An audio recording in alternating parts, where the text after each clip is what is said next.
Welcome to the Evangelism Podcast. I'm Daniel King, and I'm excited about telling people about Jesus. Today, I have a very special guest, Evangelist Sarah Nyanzi. Thank you so much for being with me today. Thank you so much for having me. It's an honor, and I'm excited. Evangelist Sarah is originally from the nation of Uganda, but now she lives in the UK. And Sarah, tell me, how did you develop this passion for evangelism that God has given you? Honestly, if I'm just to be honest with you, I've developed this passion that God has given me, and I would say it's the gospel. I would say what's changed my life is hearing the true gospel. I've been born again since 2012. I've always been in the church.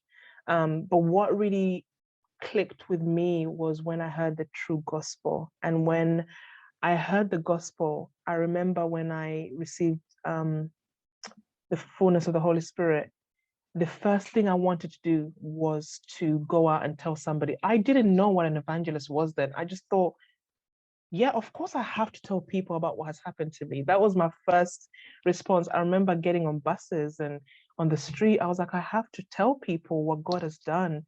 So for me, funny enough, it was only until later I realized, oh, that's a thing. That's that's a calling. I didn't know. I thought it was normal. So fell in love with Jesus, got filled with the Holy Spirit, and since then I've had a burning desire to tell other people about Jesus using social media. I've been writing for years, blogging, every way that I can. I want to tell people about this best friend, this God that became human, for us. And I think it's really important for me. I feel like my gifting and my calling and my passion isn't just to win them, but I want them to come into a relationship, a passionate relationship with Jesus. So that's where I don't just want to have a number of souls to win, but I want to tell them, do you know there's a God that wants to talk to you about things in your life that are personal? So I want to make it more personable to people.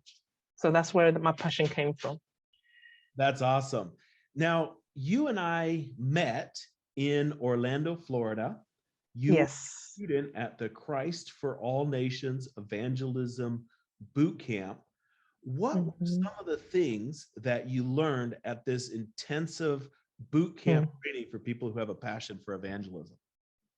Wow, goodness, there's so much I can say, but I think I'll say the top things. One of the things I learned was, again, you as an evangelist, we have to know the gospel. I mean, we're going to share this beautiful thing with people that we're preaching to. We have to be convinced. So one of the things that the Evangelism Bootcamp does, and we met so many great teachers like yourself, Daniel, is that Daniel Calendar went into little things about what is the gospel, what is salvation, what all those things. And it's almost like he gave us the responsibility of knowing ourselves what these things mean. So that's for me, that was the greatest lesson, is that I was able to be under a teacher that taught me the gospel, and it was a true gospel. So it was good for me, because that's an area that I'm very passionate about, because there's a lot of things out there. So that was the first thing. Another thing that the Evangelism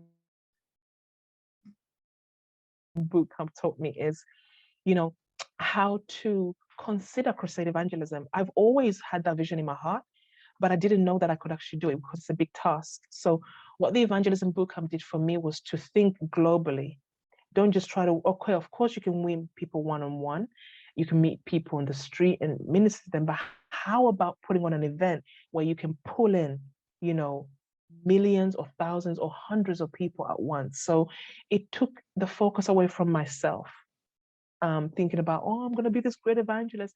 All of that, the Lord plucked that out, and he gave me the right perspective of why I should become a Crusade evangelist. It's not about me. It's about Jesus. It's about him. Almost, what's that thing where it's like he gets more people all at once. And then the third thing for the Evangelism Bootcamp that it ingrained in me is serving. I learned how to become a servant. I learned the value of serving someone else's vision. I've I've done I've been on this, I guess your audience might not know what Decapolis is, but I've done Decapolis. So you did your boot camp initiation in Tanzania, and then you went back to Tanzania to participate in Decapolis, which the word Decapolis means 10 cities. It's from the book of Luke. And Daniel Kolinda, the leader of Christ for All Nations, has a vision to do multiple crusades, multiple cities at the same time. And so I've actually had the privilege of participating in 2 Tanzania Decapolis events. One time they did 5 cities, the next time they did 6 cities. And then you went back for a big event in Dar es Salaam, which is the capital of Tanzania. It's a huge city, but kind of tell me what that outreach looked like in Dar es Salaam and doing multiple events across the city at the same time. Honestly, that's probably where I learned how to serve the most. It changed my life. You really see the background work of putting on a crusade. You see how CFAN does it. You know, I was in a district called Kimara. My crusade director was Brady. It was 3 of us, 3 of the main CFAN people. And, you know, it's a big responsibility, but that is where, if you want to become an evangelist, if you want to be trained in that way, then then it's okay to put yourself in that situation when you're like, okay, Lord, you've given me these responsibilities, I'm going to do it. It was life-changing. First and foremost, the people, the relationships that you form with the locals is incredible, because I'll give you an example. You know, I had the volunteer committee, I had different committees basically. And one of them came up to me and they were like, we've never seen we haven't seen a young person, you know, at your age serving God like this. I know that wasn't me. I know that's the training, that's the thing that God is doing on the inside of me, that people can see it. So you get to build relationships with churches. People get to look at you, they see you, they watch you, the locals watch you. And even that's a testimony. We saw miracles. You know, one of the miracles I'll tell you about is this young boy who hadn't walked in a long time stood up from the chair when the evangelist Dennis called him out of his chair, and he was walking. And I saw those miracles for myself, you know. And then another miracle was, I remember, I'll give you just another example, is there were 2 nights when my crusade director told me, I need you to be at the back of the crusade with the volunteers. And I was like, I'm going to miss out on the crusade. But that's where the heart comes in. That's where you develop that heart to serve. And yes, maybe on the CFAN posters and the videos, no one knows Sarah Nyanzi, but I know I was there and the Lord knows I was there. So for me, I was part of a global evangelist winning campaign. And I can say to the Lord, to the best of my ability, I served. And I can say, you know, when those numbers are pronounced, you know, I'm sure even you, Daniel, you can testify to this. I can say I'm a part of that. When I hear 50,000 people got saved, I can say yes. So even though you might not be the main preacher, I guess the best thing I can say to those that are interested in joining the CFAN Bootcamp is, you might serve someone for a season, someone else's vision for a season, but it's worth it. It will teach you a lot for your own ministry. What a great perspective on servanthood. Jesus said, I did not come to be served, but to serve. Jesus said, the greatest in the kingdom is the servant of all. And so you've really learned that lesson. Now, you've seen God move in Africa, but you live in the UK, and God has given you a heart to reach people in the United Kingdom for Jesus. And you are currently working on putting together an outreach. Tell me about the vision that God has put in your heart for the United Kingdom. Yeah, so I've had this vision for a long time. I got born again in 2012. And the word that came to me, God said, I've given you England for the taking. And I didn't know what that meant, because I was still new to the whole preaching thing. So I've thought about that word for a long time. It wasn't until November, December this year when the Lord told me to put on a crusade in the UK, to assemble a team, to try, win souls for him, no matter how small or big. Because that was my biggest concern is, Lord, what if I'm not well known. He said, do it. So that vision is to win people to Jesus. We want to put on a crusade, potentially as time goes on in many cities around the UK. We're going to start with London. And the goal is to preach the gospel, to bring that, that glory that we see in Africa, to share it here, to minister it here to the people in the UK. We want people to come and experience the glory of God. We want people, even Christians, to be on fire.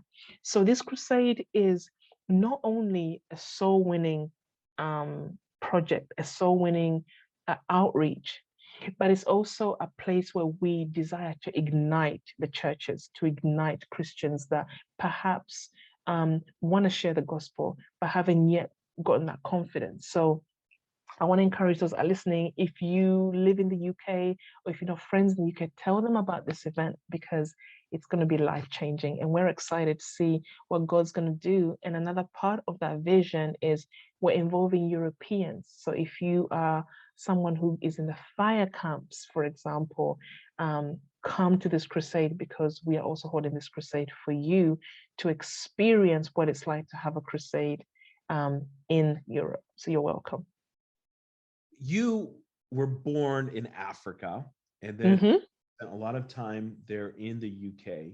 And the dynamics of preaching to people is very different. Let's just take a moment to compare and contrast. How do you think that UK is different than Africa? What do you think is the same? How do you think we should adjust our method of preaching the gospel when working in a first world nation versus a developing nation? Yeah, so I found, that's a really good question. I found when I was in Africa, one of the things I found was, because obviously in the UK, there's different levels of wealth and different levels of poverty, or different levels of even perspective. I think in westernized countries like Europe and UK, we do have a lot of things to our disposal. For example, in the UK, when I get sick, I don't have to have faith to get medicine or to get healing. I can go to my doctor, and we have a national health service system where we have medicine for free. That's why we pay really high taxes. So there's a downside to that. But people, I feel like in the UK, there's other reliances. Now, if you go to Africa, the systems are different. So faith, for some of them, faith is all they've got. That's all they've got. So I don't want to sound negative and say people in Africa have faith and people in the UK don't, but it's just the reliance is heavily on the spiritual, and therefore you do see that hunger being fulfilled. Whereas in the UK, people think, I don't need faith. I can go and buy myself something to eat or whatever. It's different in the UK. So I found that was number one, the reliance and that hope that we are supposed to place in God has maybe been placed on other things. And another thing that I found is that spiritually, there's just, people feel like they don't need God. Whereas in Africa, I haven't really met anyone when maybe I'm yet to meet that person, but in Africa, I meet people and they know about God, but I think they just they're excited that, you mean God has sent you for me? I'll give you an example. We were in the villages. We had a crusade in Tanzania. I was chosen along with a few other people to do a town crusade as part of my initiation, which was great. We went into this remote village, and I told them, hey, God has sent me here for you, which is true. They were so like, what? That's incredible. They were so like, no way. And it was, I felt it, that innocence, that beautiful thing. In the UK, people will be like, first of all, who is God? And second and foremost, you're lying. Like the difference of belief is different. So yeah, I think in the UK, even our communication, the way we communicate has to be different as well. So those are some of the challenges and some of the benefits.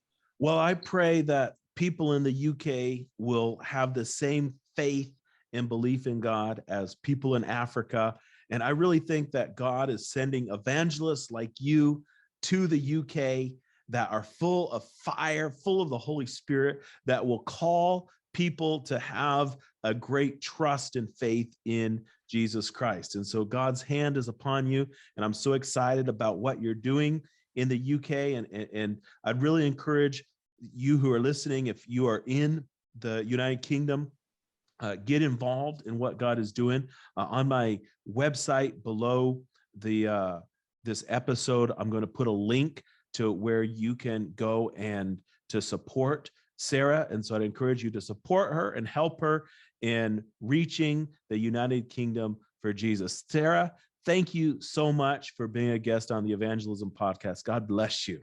Thank you, Daniel. Thank you, guys. Daniel King is on a mission to save 1 million souls a year, but he can't do it alone. Would you consider sowing a financial seed today? To give, please visit www.kingministries.com.